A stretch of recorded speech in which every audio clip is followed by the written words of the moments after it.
మచిలీపట్నం నుంచి విజయవాడకు కేవలం 70 కిలోమీటర్లు, విజయవాడ నుంచి గుంటూరుకు మరో 40 కిలోమీటర్లు, మొత్తం ఈ 110 కిలోమీటర్లు హైవే ఉందయ్యా. విజయవాడలో ఇంటర్నేషనల్ ఎయిర్పోర్ట్ ఉంది, మచిలీపట్నంలో పోర్ట్ వస్తా ఉంది. ఈ హైవే అటు ఇటుగా ఎక్కడ నువ్వు కట్టే ఆ బిల్డింగులు ఈడ కడితే దీన్నే మచిలీపట్నంలో నుంచి మా, విజయవాడలో నుంచి విఐ, గుంటూరులో నుంచి గన్ను, మావిగన్ అని చెప్పి ఈ 110 కిలోమీటర్లు ఈ ఎకనామిక్ కారిడార్ కింద, క్యాపిటల్ కారిడార్ కింద క్లియర్ చేసి ఆ కట్టే బిల్డింగ్ ఆడ కట్టుకోకుండా ఇక్కడ కట్టయ్యా. 2 లక్షల కోట్లలో నువ్వు పెట్టే అమౌంట్ లో 10% ఇక్కడ పెడితే చాలయ్యా. ఆ రోడ్ల కనెక్టివిటీని కొంచెం ఇంప్రూవ్ చేస్తే చాలు, బ్రహ్మాండమైన రాజధాని ఇక్కడే తయారవుతుంది. డే 1 నుంచే రాజధాని వస్తుంది, ఒక గ్రోత్ ఇంజిన్ తయారవుతుంది. కనీసం 20 ఏళ్ల తర్వాత అయినా మన పిల్లలు ఉద్యోగాల కోసం ఎక్కడికెక్కడికో పోవాల్సిన అవసరం లేకుండా మా మావిగంలోనే ఉద్యోగాలు దొరుకుతాయ్యా అని చిలకకి చెప్పినట్టు చెప్పినా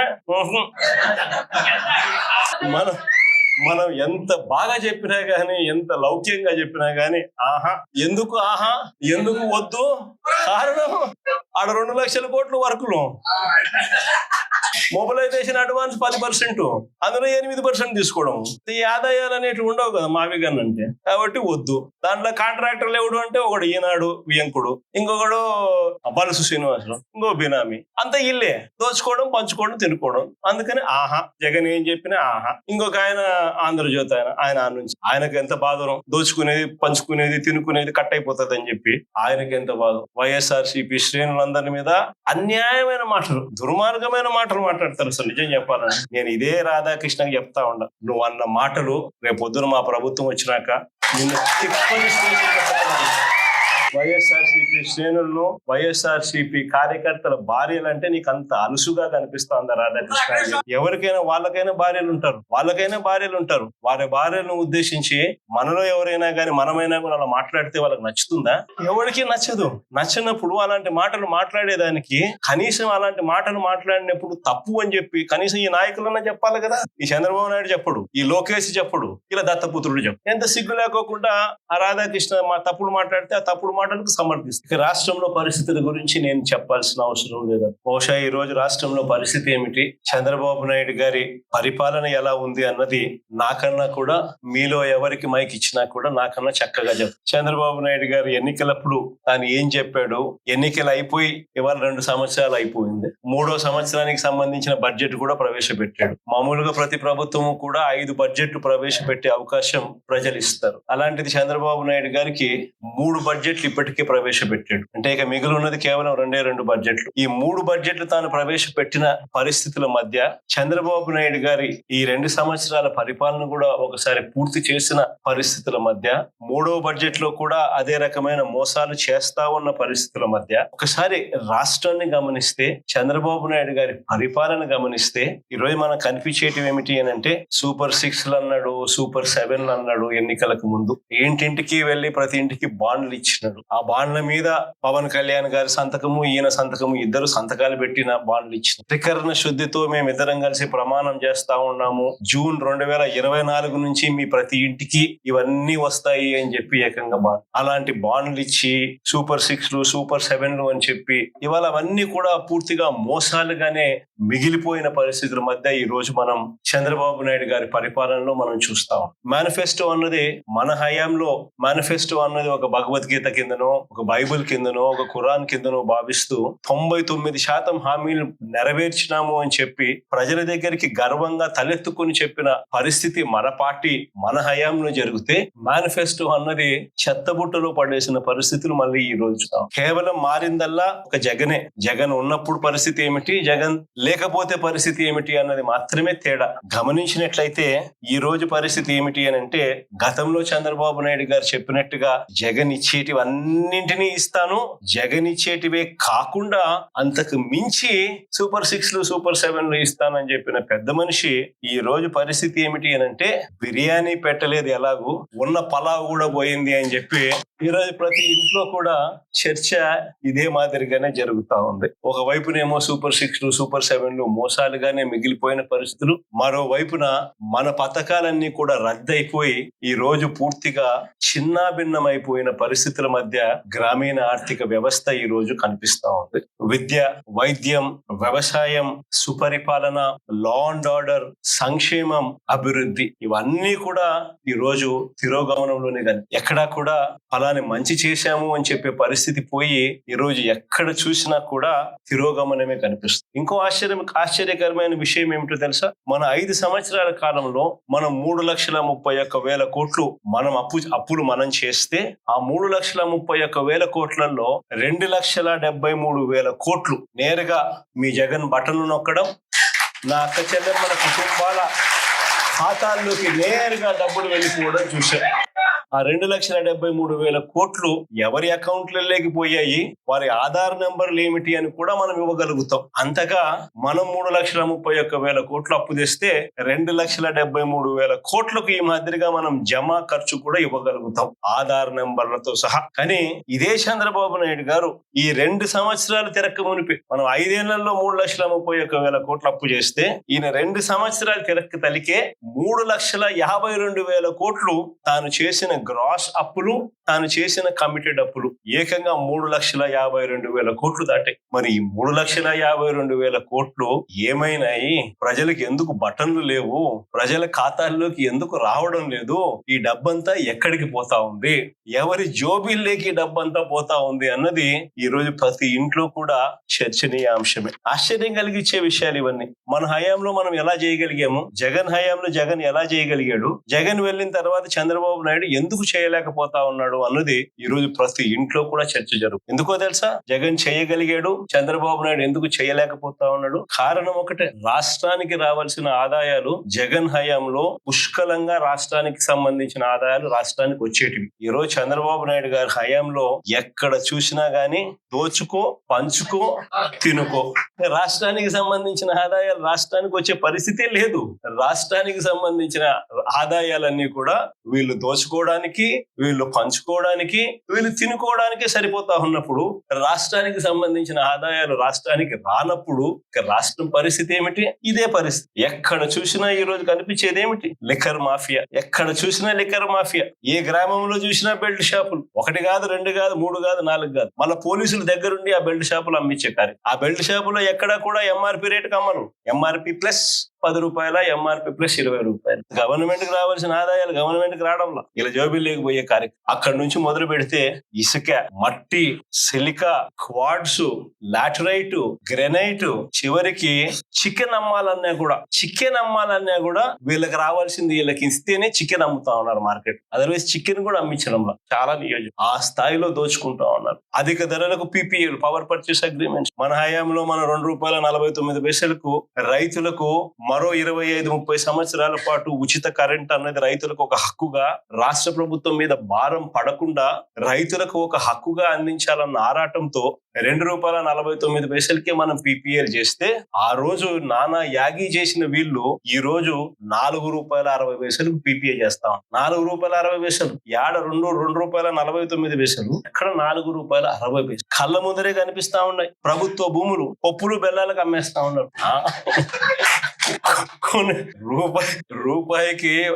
రూపాయికి షాపుకు పోతే చాక్లెట్ వస్తుందో లేదో నాకైతే తెలియదు, కానీ ఆంధ్ర రాష్ట్రంలో మాత్రం రూపాయికి భూములు, కోట్ల విలువ చేసే భూములు మాత్రం వస్తా ఉన్నాయి.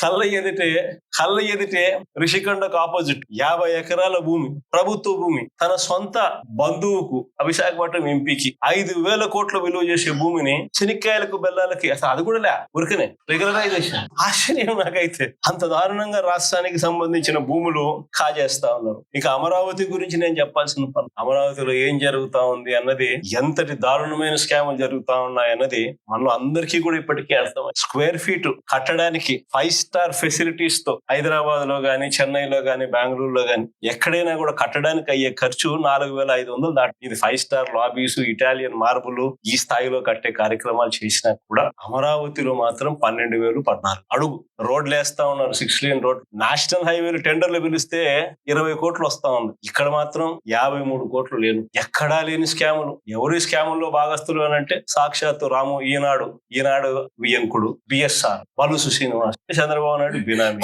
అంతా ఇల్లే. వీళ్ళకి మళ్ళీ ఏంది కొత్తగా మొబిలైజేషన్ అడ్వాన్స్. ఇంతకు ముందు ఎప్పుడు లేదు మొబిలైజేషన్ అడ్వాన్స్ చేయడం ఏంది కొత్తగా. ఇంతకు ముందంతా వర్కులు చేస్తే బిల్లు ఇచ్చే పరిస్థితి. ఇక్కడ చంద్రబాబు నాయుడు హయాంలో వర్కులు చేయాల్సిన పనిలే. కాంట్రాక్టర్లు మనోళ్లే, మనకు సంబంధించిన వాళ్ళే, ఈనాడు బలుసు ఇల్లే, అంతా ఇల్లే. అడ్వాన్స్ 10%, ఒక్కొక్కరికి 6,000 కోట్లు వర్కులు అంటే ఒక్కొక్కరికి 600 కోట్లు అడ్వాన్స్. వర్కులు చేయడం కదా దేవుడు వరకు ఫస్ట్ మొబిలైజేషన్ అడ్వాన్స్ 600 కోట్లు ఒక్కొక్కరు. ఈ స్థాయిలో దోచేస్తారు. ఎక్కడా కూడా రాష్ట్రానికి సంబంధించిన ఆదాయాలు రాష్ట్రానికి ఎలా వస్తాయి? రాష్ట్రానికి సంబంధించిన ఆదాయాలు ఇలా కొల్లగొడతా ఉంటే ఇక రాష్ట్రంలో ప్రజలు, పేదలు, మధ్యతరగతి వర్గాలు వీళ్ళ పరిస్థితి ఏమిటి? ఈ రోజు ఆశ్చర్యకరమైన విషయం ఏంటంటే ఏ రైతుకు కూడా ఈ రోజు గిట్టుబాటు ధర రావడం. ఉల్లి పంట చూసుకో, శనగ పంట చూసుకో, ఏ పంట అయినా చూసుకో, దళారీల వ్యవస్థ. ఏ రైతుకు కూడా గిట్టుబాటు ధర రావడం. అదే మన హయాంలో ఆర్బీకే పెట్టి, ఈ క్రాప్ పెట్టి, అందులో continuous monitoring of agricultural prices and procurement అని సీఎం మ్యాప్ అని పెట్టి ప్రతి ఆర్బీకే పరిధిలో ఒక పోస్టర్ కనిపించేది. ఇదిగో ఈ పంటలకు ఇవి గిట్టుబాటు ధరలు అని. అంతకన్నా తక్కువ రేట్లు ఎక్కడైనా కానీ ఉంటే వెంటనే ప్రభుత్వం ఇంటర్వ్యూన్ అయ్యేది. ఆ వెంటనే ఆర్బీకే పరిధిలో నుంచి అగ్రికల్చర్ అసిస్టెంట్ వెంటనే సీఎం యాప్ లో అప్లోడ్ చేసేవాడు. జాయింట్ కలెక్టర్ మార్క్ఫెడ్ కు సంబంధించి జాయింట్ మేనేజింగ్ డైరెక్టర్ పోస్ట్ లో కూడా ఆయన పెట్టాం. వెంటనే జాయింట్ కలెక్టర్ ఇన్వాల్వ్ అయ్యేవాడు. వెంటనే ఆ ఆర్బీకే పరిధిలోనే మార్కెట్ ఇంటర్వెన్షన్ జరిగేది, కొనుగోలు చేసేవాళ్ళు. ఆ రకంగా 7,800 కోట్లు మనం ఖర్చు చేసి ప్రతి పంటకు గిట్టుబాటు ధరలు ఇచ్చిన పరిస్థితి నుంచి ఈ రోజు రైతులకు ఏ పంటకు గిట్టుబాటు ధరలు రాని, ఈ రోజు రైతులకు ఉచిత పంటల బీమా గాలికి ఎగిరిపోయిన పరిస్థితి. రైతులకు కరువు వచ్చినా, తుఫాన్లు వచ్చినా, ఇంకోటి వచ్చినా ఆదుకునే నాతుడు లేడు. వాళ్ళ కర్మ అంతే అన్న పరిస్థితి వదిలేసిన పరిస్థితి. మన హయాంలో ఇన్పుట్ సబ్సిడీలు సీజన్ ముగిసేలోగానే ఇన్పుట్ సబ్సిడీలు ఇచ్చి మరుసటి సీజన్ కు రైతును సన్నద్ధం చేసేవాళ్ళు. ఈ రోజు వ్యవసాయం పరిస్థితి అట్లుంటే ఈ రోజు విద్యకు వచ్చేసరికి ఇంకా దారుణమైన పరిస్థితి. కానీ ఫీజు రీయింబర్స్మెంట్ బకాయిలు మన ప్రభుత్వ హయాంలో ప్రతి త్రైమాసికం అయిపోయిన వెంటనే,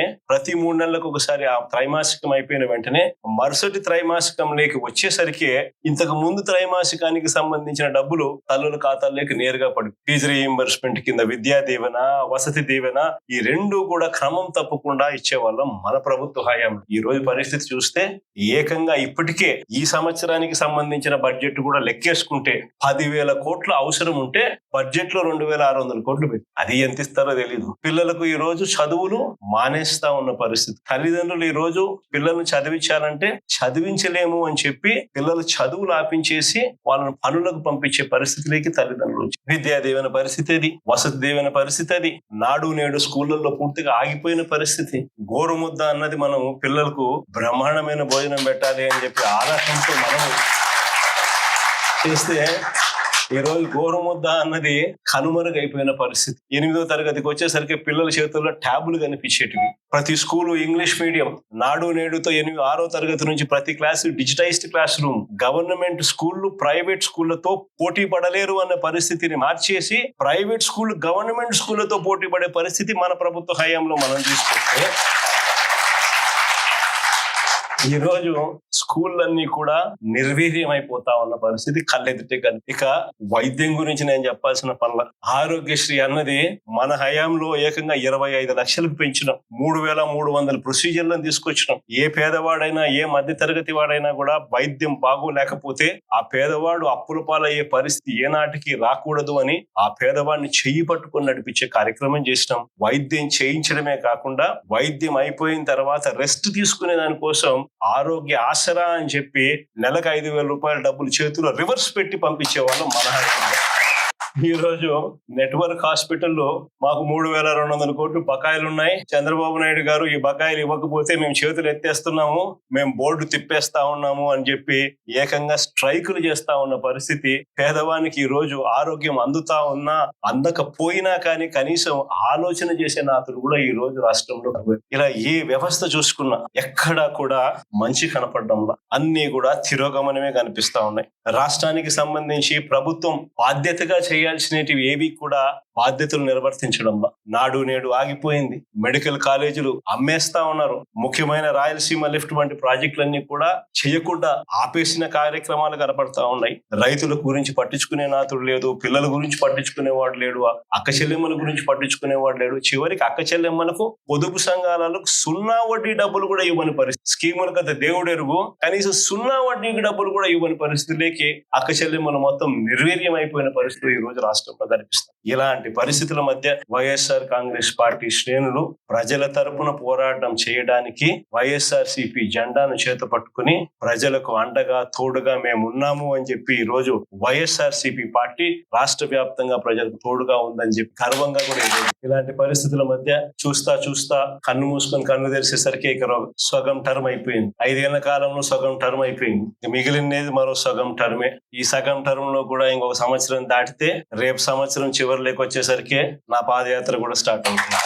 దాని తర్వాత 1.5 సంవత్సరం నేను కూడా రోడ్డు మీదనే ప్రజలతోనే ప్రతి నియోజకవర్గము తిరుగుతూ వస్తాను. ఆ తర్వాత ఆ పాదయాత్ర స్టార్ట్ అయిన తర్వాత చంద్రబాబు నాయుడు గారికి వైఎస్ఆర్ కాంగ్రెస్ పార్టీ శ్రేణులు ప్రతిరోజు చంద్రబాబు నాయుడు గారికి సినిమా చంద్రబాబు నాయుడు గారికి మోస్ట్ ప్రాక్టికల్ సొల్యూషన్ ఇచ్చినాం. అయ్యా చంద్రబాబు గారు, రాష్ట్రానికి ఇప్పుడే కాదు మీరు చేస్తా ఉన్న చర్యలతో రాష్ట్రానికి ఎప్పటికీ క్యాపిటల్ లేకుండా చేస్తా ఉన్నారు.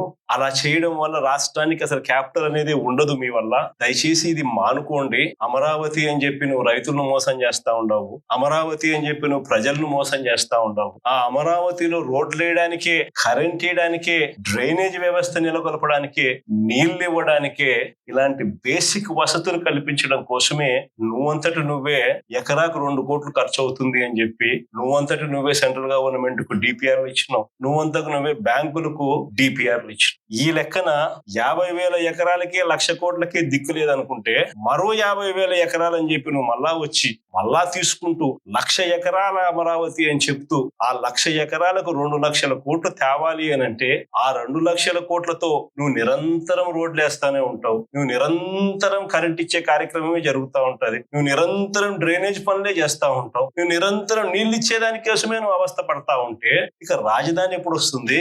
ఎన్ని దశాబ్దాలు పడుతుంది? ఇప్పటికే 12 ఏళ్ళు అయిపోయింది 2014 నుంచి. ఇప్పటికే దిక్కు దివానం లేదు. ఇంకా ఎన్ని దశాబ్దాలు పడుతుందో తెలియదు. డబ్బంతా రోడ్లకే ఖర్చు అవుతుంది. డబ్బంతా రోడ్ కరెంట్ వేయడానికి ఖర్చు అవుతుంది. డబ్బంతా డ్రైనేజీలు పెట్టడానికి ఖర్చు అవుతుంది. ఇంకా ఎన్ని దశాబ్దాలు పడుతుందో. ఆ దశాబ్దాల కాలంలో ఈ 2,00,000 కోట్ల విలువ పూర్తి చేయడానికి 4 లక్షలు అవుతుందో 10 లక్షల కోట్లు. చివరికి 12 ఏళ్ల తర్వాత కూడా ఈ పొద్దు రాష్ట్రానికి రాజధాని లేదు. ఇంకా 20 ఏళ్ల తర్వాత కూడా మన పరిస్థితి ఏమిటంటే అప్పుడు కూడా రాష్ట్రానికి రాజధాని కనిపించదయ్యా. అయ్యా చంద్రబాబు, ఇది మానుకో. ఆ 2,00,000 కోట్లలో 10% పెడితే చాలు. 10% పెడితే చాలు. మేము ఇంతకు ముందు మంచి ఆలోచన చెప్పినా నేను నీకు. ఇంతకు ముందు ప్లాన్ ఏ కింద రాష్ట్రంలో అన్నిటికన్నా పెద్ద సిటీ విశాఖపట్నం, దాంట్లో పెడితే అసలు ఎటువంటి ఖర్చు అవసరం లేదు. కర్నూలులో న్యాయ రాజధాని కింద అప్పట్లో కర్నూలుకు మనం మాటిచ్చినాము. అది నెరవేరుస్తూ అక్కడ న్యాయ రాజధాని పెడుతూ ఇక్కడే అమరావతిలో లెజిస్లేటివ్ శాసన రాజధానిని కూడా తీసుకొస్తే బాగుంటుందయ్యా అని చెప్తే నానా యాగి చేసి రాజకీయాలు చేసి అది వద్దు అన్నారు. సరే పోనీ, అది వద్దు. పోనీ ఈ ప్రాంతంలో అయినా కానీ నువ్వు చేసే పనికి అసలు రాజధాని లేకుండా పోతుందయ్యా. ఆ పని చేయకుండా కనీసం ఇక్కడైనా ఆలోచన చేయి. మచిలీపట్నంలో నువ్వు కాదయ్యా పోర్టు కట్టింది, మేం కట్టాం. మచిలీపట్నంలో పోర్టు మనం కట్టాం. మన హయాంలోనే మనం భూములు తీసుకుంటాం. మన హయాంలోనే మనము అనుమతులు తీసుకొచ్చినాం. మన హయాంలోనే మనం ఫైనాన్షియల్ క్లోజర్ చేసినాం. మన హయాంలోనే మనం బ్యాంకులతో నీట్గా టైఅప్ కూడా చేసి స్టార్ట్ చేసి 30-40% వర్కులు కూడా పూర్తి చేసినాం మన హయాంలోనే. ఆ పోర్టు అయిపోతుంది. మచిలీపట్నం నుంచి విజయవాడకు కేవలం 70 కిలోమీటర్లు, విజయవాడ నుంచి గుంటూరుకు మరో 40 కిలోమీటర్లు, మొత్తం ఈ 110 కిలోమీటర్లు హైవే ఉందయ్యా. విజయవాడలో ఇంటర్నేషనల్ ఎయిర్పోర్ట్ ఉంది, మచిలీపట్నంలో పోర్ట్ వస్తా ఉంది. ఈ హైవేకి అటు ఇటుగా ఎక్కడ నువ్వు కట్టే ఆ బిల్డింగులు ఇక్కడ కడితే దీన్నే మచిలీపట్నంలో నుంచి మా, విజయవాడలో నుంచి విఐ, గుంటూరులో నుంచి గన్ను, మావిగన్ అని చెప్పి ఈ 110 కిలోమీటర్లు ఈ ఎకనామిక్ కారిడార్ కింద, క్యాపిటల్ కారిడార్ కింద క్లియర్ చేసి ఆ కట్టే బిల్డింగ్ ఆడ కట్టుకోకుండా ఇక్కడ కట్టయ్యా. 2,00,000 కోట్లలో నువ్వు పెట్టే అమౌంట్ లో 10% ఇక్కడ పెడితే చాలయ్యా. ఆ రోడ్ల కనెక్టివిటీని కొంచెం ఇంప్రూవ్ చేస్తే చాలు. బ్రహ్మాండమైన రాజధాని ఇక్కడే తయారవుతుంది. డే 1 నుంచే రాజధాని వస్తుంది. ఒక గ్రోత్ ఇంజిన్ తయారవుతుంది. కనీసం 20 ఏళ్ల తర్వాత అయినా మన పిల్లలు ఉద్యోగాల కోసం ఎక్కడికెక్కడికో పోవాల్సిన అవసరం లేకుండా మా మావిగంలోనే ఉద్యోగాలు దొరుకుతాయ్యా అని చిలకకి చెప్పినట్టు చెప్పినా మనం ఎంత బాగా చెప్పినా గానీ, ఎంత లౌక్యంగా చెప్పినా గానీ ఎందుకు వద్దు? కారణం ఆడ 2,00,000 కోట్ల వర్కులు. మొబిలైజేషన్ అడ్వాన్స్ 10%, అందులో 8% తీసుకోవడం. ఈ ఆదాయాలు అనేటివి ఉండవు కదా మావిగన్ అంటే, కాబట్టి వద్దు. దాంట్లో కాంట్రాక్టర్లు ఎవడు అంటే ఒకడు ఈనాడు వియంకుడు, ఇంకొకడు బలుసు శ్రీనివాసరావు, ఇంకో బినామీ, అంతా ఇల్లే దోచుకోవడం, పంచుకోవడం, తినుకోవడం. అందుకని ఆహా జగన్ ఏం చెప్పినా ఆహా. ఇంకొక ఆయన ఆంధ్రజ్యోతి ఆయన నుంచి ఆయనకు ఎంత బాధరం, దోచుకునేది, పంచుకునేది, తినుకునేది కట్ అయిపోతుంది అని చెప్పి ఆయనకి ఎంత బాధ. వైఎస్ఆర్సీపీ శ్రేణులందరి మీద అన్యాయమైన మాటలు, దుర్మార్గమైన మాటలు మాట్లాడతారు. అసలు నిజం చెప్పాలని నేను ఇదే రాధాకృష్ణకి చెప్తా ఉండ, నువ్వు అన్న మాటలు రేపు పొద్దున మా ప్రభుత్వం వచ్చినాక నిన్ను తిప్పని వైఎస్ఆర్సీపీ శ్రేణులను, వైఎస్ఆర్సీపీ కార్యకర్తల భార్యలంటే నీకు అంత అలుసుగా కనిపిస్తోందా రాధాకృష్ణ? ఎవరికైనా వాళ్ళకైనా భార్యలు ఉంటారు, వారి భార్యలను ఉద్దేశించి మనలో ఎవరైనా కానీ మనమైనా కూడా అలా మాట్లాడితే వాళ్ళకి నచ్చుతుందా? ఎవరికి నచ్చదు. నచ్చినప్పుడు అలాంటి మాటలు మాట్లాడేదానికి కనీసం అలాంటి మాటలు మాట్లాడినప్పుడు తప్పు అని చెప్పి కనీసం ఈ నాయకులన్నా చెప్పాలి కదా. ఈ చంద్రబాబు నాయుడు చెప్పడు, ఈ లోకేష్ చెప్పడు, ఇలా దత్తపుత్రుడు చెప్పడు. ఎంత సిగ్గు లేకోకుండా ఆ రాధాకృష్ణ తప్పుడు మాట్లాడితే ఆ తప్పుడు మాటలకు సమర్థిస్తుంది. ఈ స్థాయికి రాజకీయాలు దిగజారిపోతే రేపు పొద్దున ఈ రోజు సోషల్ మీడియాలో ఎప్పుడెప్పుడో చేసి ఎప్పుడో కమెంట్లు పెట్టినవి అన్ని తీసుకొని వచ్చి పిల్లలందరినీ తీసుకొని వచ్చి స్టేషన్ల చుట్టూ తిప్పుతున్నారు, జైలులో పెడతా ఉన్నారు, కోట్ల చుట్టూ తిప్పుతా ఉన్నారు, కొడుతున్నారు. ఇదే రేపు పొద్దున ఆంధ్రజ్యోతి రాధాకృష్ణ కూడా రేపు పొద్దున ఇదే జరుగుతుందని ఖచ్చితంగా చెప్తా ఉన్నారు. మహిళల గురించి ఇంత తక్కువగా చూసే కార్యక్రమం, తక్కువగా మాట్లాడే కార్యక్రమం, ఈ పరిస్థితులన్నీ కూడా రాష్ట్రంలో ఎందుకు వచ్చినాయి? ఆశ్చర్యం కలిగించే విషయం. ఇంతకుముందు ఎప్పుడు జరగల. కోడూరు ఎమ్మెల్యే ఆరవ శ్రీధర్, అసలు నాకు నిజంగా ఆశ్చర్యం అనిపిస్తుంది. జనసేన ఎమ్మెల్యే మోసం చేశాడని, అత్యాచారం చేశాడని చెప్పి పాపం ఆ పాప ఆందోళన చేస్తా ఉంటే ప్రతి ఒక్కరికి కంప్లైంట్ ఇస్తే ఆ పాపను కొడుతున్నారు. ఆ పాప రోడ్డెక్కితే ఆ పాప రోడ్డెక్కి నాకు అన్యాయం జరిగిందని ఆ పాప చెప్తే ఆ పాపను కొడుతున్నారు పోలీసుల సమక్షంలో. ఇంకొకడు నర్సరావుపేట ఎమ్మెల్యే, ఇంకొకడు కళ్ళ ముందరే కనిపిస్తాను ఎస్పీ ఆఫీసుకి పోయి బాత్రూమ్ లేకపోయి డోర్ గడేసుకుంటారు. ఎస్పీ ఆఫీస్ లేకి పోవడం ఏంది, బాత్రూమ్ లేకపోయి నువ్వు డోర్ గడేసుకోవడం ఏంది, డోర్ గడేసుకొని నువ్వు స్ట్రైక్ చేయడం ఏంది? దానికి చంద్రబాబు నాయుడు పంచాయతీ చేస్తాడు. పోయి లోపల బొక్కలో వేయకుండా చంద్రబాబు నాయుడు పంచాయతీ చేస్తాడు. ఇంకోడు బిఆర్ నాయుడు అని ఇంకోడు ఆయన ఏం చేస్తా ఉన్నాడో మనందరం చూస్తూనే ఉన్నాం. తప్పు చేసినాడు. టీటీడీ చైర్మన్ గా ఉండి చెయ్యకూడని తప్పులు చేస్తే ఏం చేయాలి? ఆ మనిషిని ఊడబెరకన్నా పోస్టుల నుంచి తీసేయాలా లేదా? ఈ మనిషి ఏం చేస్తున్నాడు? పక్కన పెట్టు, ఆ మనిషిని పక్కన పెట్టుకొని తిప్పుతున్నాడు. అది ఎంత దారుణంగా తయారైపోయినారు అని అంటే ఆశ్చర్యం కలిగి చెప్పే విషయాలు ఇవన్నీ కూడా. ఇంకొకరు కేజీబీవీ ప్రిన్సిపల్ ఆముదాల వలస ఎమ్మెల్యే కూన రవికుమార్ అనేవాడు వేధించినాడు నన్ను అని చెప్పి ఆ తల్లి వచ్చి కంప్లైంట్ ఇస్తే నో యాక్షన్, పట్టించుకునే లేడు. ఇంకొకడు ఆడవాళ్ళకి అశ్లీలంగా ఫోన్లు చేసి, అశ్లీలంగా వీడియో కాల్స్ చేసిన గుంటూరు ఈస్ట్ ఎమ్మెల్యే నజీర్ ఇంకోడు సోషల్ మీడియాలో వైరల్ అవుతా ఉంది. ఆడవాళ్ళకి ఫోన్ చేసి అశ్లీలంగా ఈ మనిషి వ్యవహరిస్తా ఉంది, కనపడతా ఉంది. ఏం చేయాలి చంద్రబాబు నాయుడు? యాక్షన్ తీసుకోవాలా, జైల్లో పెట్టాలా? కనీసం ఇట్లా జరగకుండా అట్లా చేస్తేనే కదా ఇట్లా జరగకుండా ఉంటాయి. No action. ఇంకొకడు మహిళలపై దారుణమైన లైంగిక దాడికి చేసినాడు. ఇంకోడు పేరు కోనేటి ఆదిమూలం. దారుణంగా మహిళలపై లైంగిక దాడికి పాల్పడ్డా ఆ వీడియోలు బయటికి వచ్చిన ఆ ఆదిమూలంపై నో యాక్షన్. ఇదంతా ఎమ్మెల్యేలు. ఒకరిని చూసి ఒకడు చేస్తే ఏం యాక్షన్ లేదు, సరే ఆయన మీద ఏం యాక్షన్ లేదు, ఇంకా నా మీద ఏం యాక్షన్ తీసుకుంటారని ఇంకొకడు, ఒకరిని చూసి ఇంకొకడు. అందరూ కూడా రాక్షసులు అవుతా ఉన్న పరిస్థితులు. ఇంకొకడు ఎమ్మెల్యేల కథ దేవుడు. సంధ్యారాణి అని ఒక మంత్రి పిఏ మహిళలను లైంగికంగా వేధించినాడని చెప్తే ఆ పిఏ మీద కూడా నో యాక్షన్, పైగా ఆ మహిళ మీద కేసు. ఈ స్థాయిలో మహిళల పరిస్థితి రాష్ట్రంలో ఉంటే ఇంకొకడు లాస్ట్ కు చివరకు ఈ ఆంధ్రజ్యోతి రాధా ఈ మనిషి మాట్లాడే మాట ఒకరిని చూసి ఇంకొకటి. ఆటవిక ప్రపంచంలో అందరూ కూడా రాక్షసులై ఏ మాదిరిగా రాష్ట్రంలో పరిపాలన జరుగుతుందని చెప్పడానికి ఇవన్నీ కూడా నిదర్శనాలు. ఇలాంటి పరిస్థితుల మధ్య రాష్ట్రంలో యుద్ధం జరుగుతా ఉంది. ఒకవైపున ప్రజల తరపున, ప్రజలకు మంచి చేయాలన్న ఆరాటంతో వైఎస్ఆర్సీపీ ఒకవైపున నిల్చుంటే, మరోవైపున రాష్ట్రాన్ని అన్ని రకాలుగా చెడు చేస్తూ రాష్ట్రాన్ని దోచుకొని తింటున్న తెలుగుదేశం పార్టీ ఇక్కడ యుద్ధం జరుగుతా ఉంది. ఈ యుద్ధంలో ఖచ్చితంగా దేవుడు మన పక్షాన్ని నిలుస్తాడు. రేపు పొద్దున ఎన్నికలు ఎప్పుడు వచ్చినా ప్రజలు ఫుట్బాల్ అన్నట్టుగా అంతా తెలుగుదేశం పార్టీని సింగిల్ డిజిట్లు కూడా చంద్రబాబు నాయుడుకి రాకుండా ఉండే పరిస్థితి కూడా అతి త్వరలో